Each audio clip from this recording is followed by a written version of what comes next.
अल्हम्दुलिल्लाह वकफ़ा वसलामुन अला इबादिहिल्लज़ीना इस्तफ़ा अम्मा बाद फ़अऊज़ु बिल्लाहि मिनश्शैतानिर रजीम बिस्मिल्लाहिर रहमानिर रहीम रब्बि इश्रह ली सदरी वयस्सिर ली अमरी वहलुल उक़दतम मिन लिसानी यफ़क़हू क़ौली सदक़ल्लाहुल अज़ीम।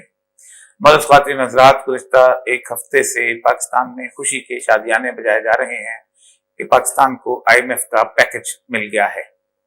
और इसके साथ सबसे तकलीफ की बात यह है कि पाकिस्तान के वज़ीर खजाना ने इस IMF के पैकेज के मिलने के ऊपर जो ट्वीट किया है उसके ऊपर अल्हम्दुलिल्लाह भी कहा है। बहुत सारे बड़े बड़े कॉलमनिगार भी इसके बारे में, जिनके साथ एक वाबस्तगी थी, कि जो तसव्वुर करते थे कि एक सूदी निज़ाम है उसके खिलाफ जदोजहद करनी चाहिए, वो भी शायद पाकिस्तान के लिए इसे एक बहाली की सूरत हाल कहते हैं। तारीख ये बताती है गुज़श्ता तकरीबन 75 साल की IMF जिस मुल्क में भी गया है उसे तबाह व बर्बाद करके निकला है। आज तक कोई मुल्क जो है वो माशी तौर पर बेहतर नहीं हो सका जिस किसी ने भी IMF का पैकेज जो है उसको वसूल किया है। मैं थोड़ी सी इस सूदी निज़ाम की जो गुज़श्ता 200-300 साल से इस आहिस्ता आहिस्ता ऑक्टोपस की तरह पूरी दुनिया के ऊपर नाफज हुआ है उसकी एक थोड़ी सी तफसील बताना चाहूंगा ताकि अंदाजा हो जाए कि ये कैसे मुल्कों को तबाह बर्बाद करता है। आज से तकरीबन 200-300 साल पहले की बात है कि जिस वक्त यूरोप के मुख्तलिफ इलाकों में सबसे अहम तरीन मुल्क जो था वही बरतानिया होता था, जिसके यहूदी जो थे उसके सुनार लोगों से सोना लेते थे और सोना अपने पास रख के कागज का नोट देते थे, जिसे प्रोमिसरी नोट कहा जाता था। इस शख्स का 1 तोला या 10 ग्राम या 5 ग्राम, उस वक्त तो तोला होता था, सोना हमारे पास पड़ा हुआ है, और वो शख्स उस कागज के बदले गंदम, चीनी, आटा, दाल, जो कुछ भी खरीदना चाहता था, जूते खरीद सकता था।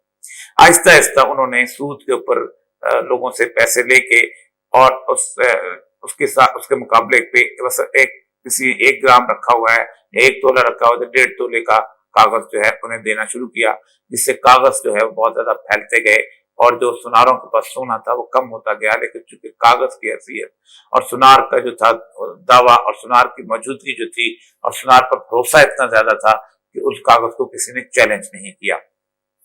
इस दौरान हुआ ये कि जो यूरोप में बरतानिया और फ्रांस की बहुत बड़ी वॉर ऑफ रोजेस थी उसका आगाज हो गया।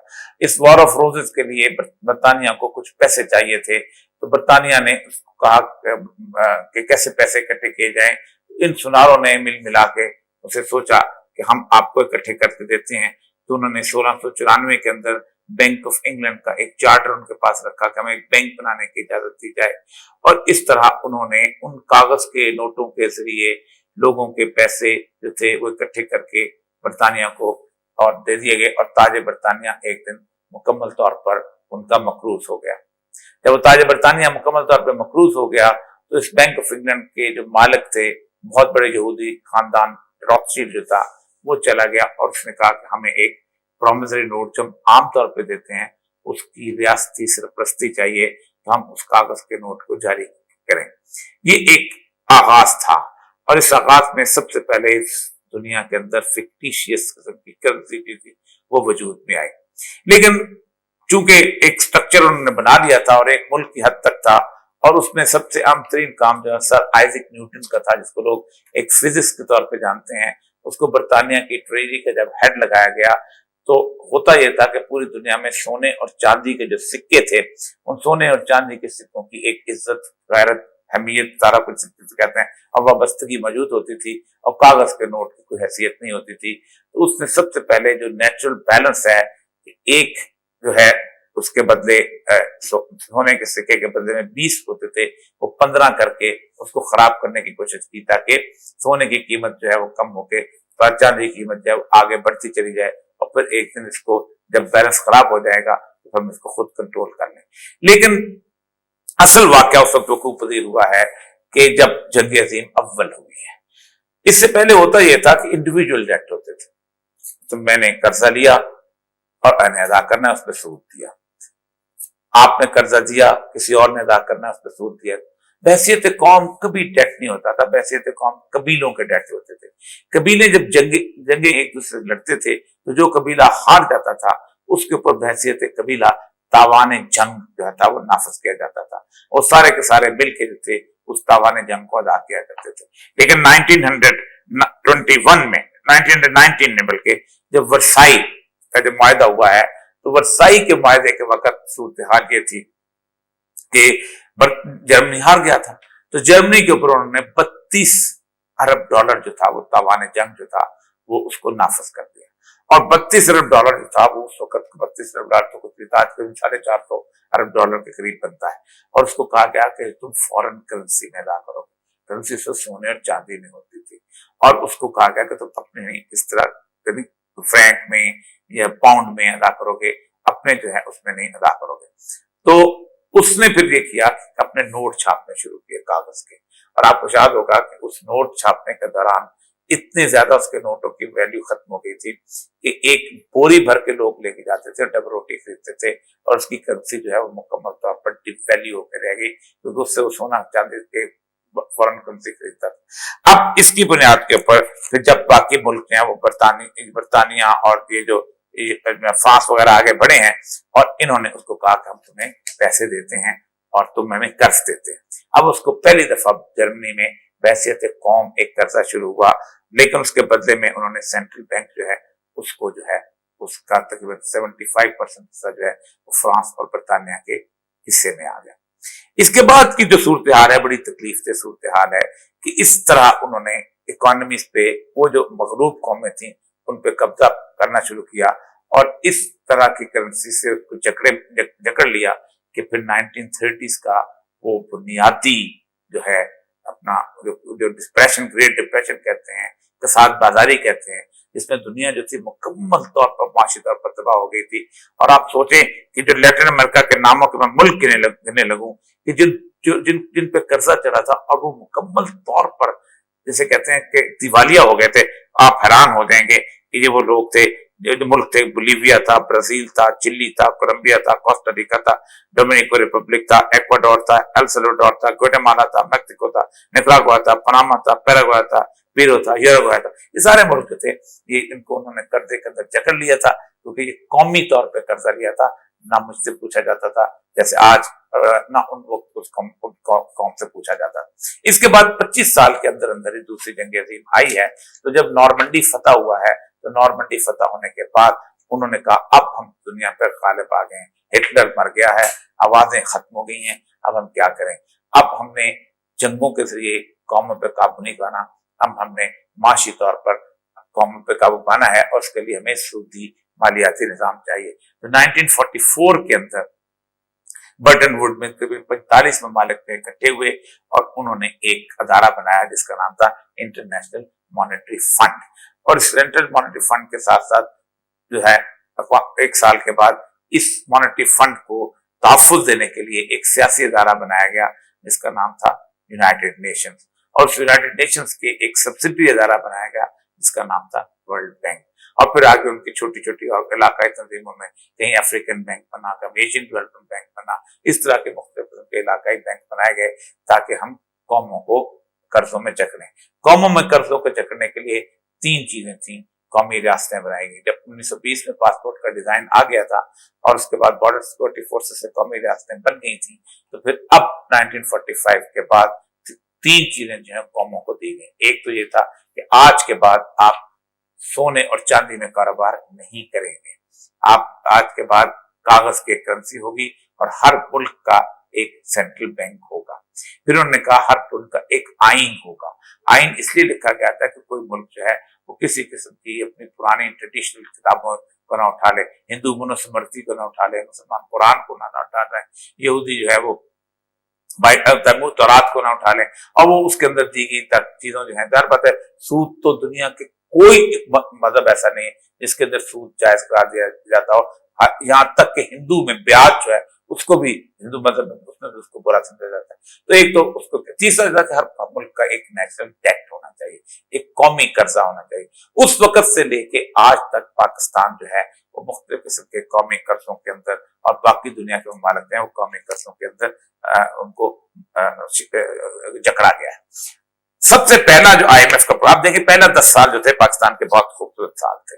हमने तरक्की की, हमारे अंदर लोग थे, बड़े मेहनती लोग थे कि जिन्होंने दिन रात एक करके पाकिस्तान को इस मकाम पर पहुंचाया कि आप सोच सकते हैं कि 1973 में जो किताब ELBS की पढ़ाई जाती थी कोर्स बुक के तौर पर, डेवलपमेंट इकोनॉमिक्स की, इंग्लैंड के अंदर, उसके अंदर तरक्की के सिर्फ एक ही मुल्क मॉडल था, दोनों तरक्कियों के, इंडस्ट्रियल बुक का मॉडल भी और उसके बाद जैसे कहते हैं एग्रीकल्चर मॉडल भी, वो पाकिस्तान था। जैसे आज हम मलेशिया की मिसाल देते हैं, जैसे हम साउथ कोरिया की मिसाल देते हैं, जैसे आप किसी और मुल्क की, ब्राजील की मिसाल ब्रिक्स में दी जाती है, वैसे पाकिस्तान की मिसाल दी जाती थी। तो पाकिस्तान में 1958 8 दिसंबर 1958 को पाकिस्तान में पहला जो था वो IMF का पैकेज आया, सिर्फ $25,000, पूरी कौम को मकरूज किया गया। अब IMF का जो कर्जा है उसके अंदर एक कैच है, हम IMF के कर्जे में कैच ये है कि IMF जो है ये कर्जा नहीं है। अक्सर लोग समझते हैं कि एक कर्जा है, लेकिन ये बुनियादी तौर पर IMF अपने कुछ पैसे जो है वो पाकिस्तान के जिस मुल्क को भी वो प्रोग्राम देता है उसके एक अकाउंट में पार्क कर देता है, इसलिए इस पर सूद नहीं लिया जाता। मतलब आपको $2 बिलियन है तो आपके स्टेट बैंक में रख दिया जाता है, ये एक गारंटी होती है। यानी अब आप दुनिया के ममालिक से कर्जा ले सकते हो, अब आप दुनिया में कितने फाइनेंशियल इंस्टीट्यूशन से कर्जा ले सकते हो, और उसको ये अश्योरेंस दी जाती है कि अब अगर ये मुल्क अगर कर्जा अदा नहीं करेगा तो IMF का पैसा मौजूद है, ये उसको दे दिया जाएगा। लेकिन आज तक IMF का पैसा कभी खर्च नहीं हुआ, क्योंकि IMF जो है उस मुल्क की कंडीशनलिटी ऐसी लगाता है कि उसका खून निचोड़ लेता है। पाकिस्तान में जो 22 IMF के प्रोग्राम है और अब तक जो $88 बिलियन हमने उसकी बुनियाद पर कर्जा लिया है और उसके ऊपर जो हमारी डेट सर्विसिंग बन चुकी हुई है, वो इस तरह की है कि पाकिस्तान में 2 लाख के करीब हर बंदे के ऊपर कर्जा है। मैं इंडिविजुअल कर्जा लूं ये अलग बात है, लेकिन मैं रात को सोया हुआ हूं या सुबह को सुबह दफ्तर में काम कर रहा हूं और एक EAD का सेक्रेटरी जो है वो बैठ के एक दस्तखत करता है कि पाकिस्तान को इतना कर्जा लेना चाहिए क्योंकि हमने एक मोटरवे बनाना है, इतना कर्जा लेना चाहिए क्योंकि हमने फूल लगाने हैं, इतना कर्जा लेना चाहिए क्योंकि हमने 2 जहाज खरीदने हैं। तो इस तरह का कर्जा जो है वो मुझसे पूछे बगैर लिया जाता है और मुझसे पूछे बगैर उसको अदा किया जाता है। ये है बुनियादी चीज जिसकी बुनियाद के ऊपर मुल्कों ने एहतजाज किया, और चंद मुल्क ऐसे हैं जिनको मैं मिसाल दे सकता हूं कि जो इसके मुकाबले में खड़े हुए। आज से कुछ अर्सा पहले ब्रसेल्स में एक शख्स था जिसका नाम था एरिक टुसान। एरिक टुसान ने एक ऑर्गेनाइजेशन बनाई थी जिसका नाम था committee for the abolition of illegitimate debt, एक ऐसी तंजीम जो कि नाजायज कर्जे की अदायगी नहीं कर सकती। इस कमेटी ने डेफिनेशन ये थी कि debt which has been accrued for the benefit of the few is illegitimate. वो कर्जा जो कि चंद लोगों की खुशहाली के लिए खरीदा जाए वो कर्जा नहीं है, वो कर्जा नाजायज है और मुल्कों को उससे इनकार कर देना चाहिए। इसकी कोशिशों से आप अंदाजा करें कि जो सबसे पहला मुल्क जिस मुल्क ने इनकार किया, और वो हैरानकुन तौर पे ना कोई एटमी ताकत थी ना कोई और चीज थी, ये हैरानकुन तौर पे आप बताएंगे कि ये मुल्क था एक्वाडोर। इस मुल्क में जो एक शख्स वजीर आजम बना 1976 में, वो बंदा जो था वजीर आजम के लिए आगे चलना शुरू हुआ और 2006 के अंदर वो शख्स जो है वजीर आजम के तौर पर इलेक्ट हुआ, उसका नाम था राल्फ कोरिया। इस शख्स ने एरिक टुसान को कहा कि आए और आके हमारे जो है इसको डेट का ऑडिट करें, और इसने कहा कि हमारे ऊपर जो डेट दिया गया है हम उसको लेने से इनकार करते हैं, क्योंकि ये कर्जा जो है हमारी आवाम से पूछे बगैर दिया गया है और चंद लोगों की खुशहाली के लिए लिया गया है, इसलिए ये नाजायज है। उसके बाद उन्होंने कुछ 70 लाख के करीब फाइलें और उसके बाद बेशुमार कॉन्ट्रैक्ट उसको रिव्यू किया। 11 महीने की कोशिश के बाद उन्होंने इस चीज को मुकम्मल तौर पर इनकार कर दिया कि 90% डेट जो है वो हमारा इलिजिटिमेट है। मैं इसकी रिपोर्ट पढ़ देता हूं जिसकी बुनियाद पे आप हैरान होंगे। After 14 months of work of which tons of thousands of files and hundreds of contract was examined, the commission submitted its recommendation to the government. 80% of the public debt of Ecuador was identified to be illegitimate debt, and on the basis of the commission's recommendation, the government unilaterally decided to suspend the payment of certain government bonds. government ने इनकार कर दिया। अब ये इनकार से थरथली much गई पूरी दुनिया के अंदर, और आप अंदाजा करें कि दुनिया जो है वो पूरी की पूरी वहां उनके पास पहुंची और उन्होंने आके तय किया कि जो 91% जो डेट है हम इसको तस्लीम करते हैं कि इलिजिटिमेट है, या आपकी मदद से नहीं लिया गया था, इसलिए हम इसको नहीं देने को दिया। उसके बाद दूसरा मुल्क था अर्जेंटीन। अर्जेंटीन ने कहा कि हमारे कुछ रूलर थे, उन रूलर ने हमारे ऊपर जुल्म किया, हमें तबाह बर्बाद किया, ہمارے اوپر گولیاں چلائیں، ہمارے لیے ہمیں قید کرنے کے لیے جیلیں بنائی، آپ نے ان کو ٹیکس دیا، یہ ان کی جائیدادیں ہیں، یہ دنیا میں پھیلی ہوئی ہیں، کہ جہاں جا کے تم چاہتے ہو اس کو وصول کر لو، اور ورنہ ہم دینے کو تیار نہیں۔ اس کے بعد جو تیسرا جو ملک تھا وہ تھا پیراگوئے۔ اس نے اس طرح اور کئی ایسے ملک ہیں جو اس پروسیس کے اندر نکلے اور انہوں نے انکار کیا، آئی ایم ایف کو کان سے پکڑ کے باہر نکالا، آئی ایم ایف کے دروازے بند کیے، کیونکہ وہ سمجھتے تھے کہ آئی ایم ایف کرنا کیا چاہتا ہے۔ آئی ایم ایف کا پروگرام جو ہے اس کو کہتے ہیں structural adjustment programme. Structural adjustment programme یہ ہوتا ہے کہ یہ چاہتے ہیں کہ کسی ملک کو اس کی ریسورسز کو اپنے ہم قابو میں کریں اور اس کے لیے انٹرنیشنل دروازے کھول دیے گئے۔ یہی وجہ ہے کہ انہوں نے پورے افریقہ کے اندر اور پورے لیٹن امریکہ کے اندر جہاں جہاں ریسورسز تھیں وہاں پر جا کے انہوں نے آئی ایم ایف کا پروگرام جو ہے اس کو لاگو کیا اور دنیا کو تباہ برباد کیا۔ یہی میں نے کہا نا کہ 1958 میں دسمبر میں ہم نے صرف $25,000 قرضہ لیا تھا، اور آج ہمارے اوپر قرضہ بھی کیا پاک منی تھی، اور آج ہمارے اوپر کتنا زیادہ جو ہے انفلوئنس ہے۔ تین بنیادی جو ہے وجوہات ہیں جو میں آپ کو بتا دوں کہ ایڈجسٹمنٹ پروگرام ہے ensure that the debt contracted are paid back، کہ اس لیے آئی ایم ایف پروگرام ہم لیتے ہیں کہ وہ دنیا کو یہ بتاتی ہے کہ جن بینکوں نے پاکستان کو قرضہ دیا ہوا ہے، جس پیرس کلب نے پاکستان کو قرضہ دیا ہوا ہے، وہ اس سے واپس لیا جائے، اور اس سے ہم خال لوگوں کی چمڑی ادھیڑیں، خال لوگوں کا کھال ادھیڑیں، وہ ہم اس کو لے کے دیں گے۔ دوسری چیز جو ہے implement structural reforms aim in liberalizing the economy, opening it up to the international market and reducing the presence of the state۔ تو یعنی ریاست جو ہے اس کا کنٹرول ختم کیا جائے، جس قسم کی کوئی چیز بیچنا چاہے، جس قیمت پہ بیچنا چاہے، جیسی بھی بیچنا چاہے، وہ یہاں پر آئے اور ریاست کا کنٹرول ختم کیا جائے، تاکہ دنیا کی ملٹی نیشنل یہاں پہنچے۔ 30 روپے کے برگر کی جگہ آپ بڑا 300 روپے کا برگر خریدیں، ایک یونیفارمٹی کی صورتحال ہو کہ آپ ایک قسم کی جینز، ایک قسم کا پیزا، ایک قسم کی لپسٹک، ایک قسم کی خوشبو استعمال نہیں کریں گے تو آپ کا مال نہیں دیکھے گا۔ تو ملٹی نیشنل کمپنیز کا ایک سیلاب یہاں پر آ جائے۔ اور تیسرا جو ہے gradually makes it possible for the indebted countries to have access to the private loans from the financial markets while still remain indebted، کہ اگر آپ کا قرضہ موجود بھی ہے تو اس کے باوجود بھی آپ دنیا میں لوگوں سے قرضہ لے سکتے ہیں۔ یہ ہے بنیادی طور پر وہ سودی نظام کا شکنجہ۔ اب آئی ایم ایف اور ورلڈ بینک ہمیں جو پیسہ دیتا ہے اس پہ سود نہیں لیتا، لیکن وہ پیسہ ایسا ہے جیسے وہ کہ آپ اسے دیکھ سکتے ہیں لیکن خرچ نہیں کر سکتے، لیکن آپ اس سمجھداری کی وجہ سے بنیاد پر آپ اس سیکورٹی کی بنیاد پر پوری دنیا سے قرضہ لیتے ہیں۔ پاکستان کے حکمرانوں نے اس ملک پر ظلم یہ کیا ہے کہ اس کے بعد آئی ایم ایف پروگرام لینے کے بعد یہ پوری دنیا پہ چڑھ رہے ہیں، اور انہوں نے جہاں جہاں سے جس جگہ سے جا کے قرضہ دیا۔ اس وقت دنیا میں کوئی ایک فائنینشیل انسٹیٹیوشن ایسا نہیں ہے جو دنیا کو قرضہ دیتا ہو اور پاکستان نے قرضہ نہ دیا ہو۔ ہر جگہ اپنے ہاتھ بنایا، ہر جگہ اپنے کشکول بنایا۔ میں آپ کو بتاؤں یہ ملک اور یہ سرزمین جس ریسورسز سے مالا مال تھی، ہم نے اس کو تباہ و برباد کیا صرف قرضے کی وجہ سے، اپنے طرف سے۔ 1947 سے پہلے پاکستان نہیں پورے برصغیر پاک و ہند پر $1 کا قرضہ نہیں تھا۔